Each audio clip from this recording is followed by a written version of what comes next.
Hello and welcome back. Tonight's supper consists of cornbread on top of hamburger meat with corn and beans. I've heard this called a couple different things. I don't really have a name for it. The special thing in this recipe is that I am milling the corn to go in the cornbread, so that makes it a little bit different. But first you just brown your meat, and I also added some garlic in there for a little more flavor. Salt, pepper, taco seasoning, very basic ingredients.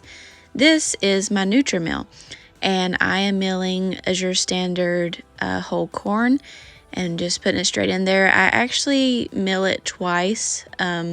Corn is larger, of course, to mill, so I mill it the first time. It'll be a little bit more coarse, and then as you see here, I will tighten down my mill, make it a little more fine, and then I will actually push it through because it's so light already. I take my fingers and just kind of gently push it through, and it makes it more fine ground like you see there. So this is my grandma's recipe for cornbread. It is a cup of cornmeal, a cup of self-rising flour, a cup of milk, and then you are also supposed to add 1 egg, but I did not do that in this video, so sorry about that, and a little bit of salt. But then mix that all together, and it will make a good consistency, especially if you have that extra egg in there.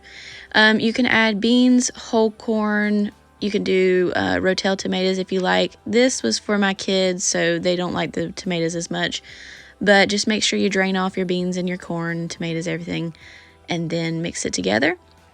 Top it with your cornbread, as I'm doing here. And it would spread much easier if it had that egg. But you do spread it. You have to kind of scrape it off a little bit because the corn and stuff will try to stick to it. You can put cheese on top of the meat and then top with cornbread, but I did not do that in this video. I decided to go ahead and cook it first, then go back and top with cheese, and then there you have it. My kids love this meal. Hope yours do too. Enjoy.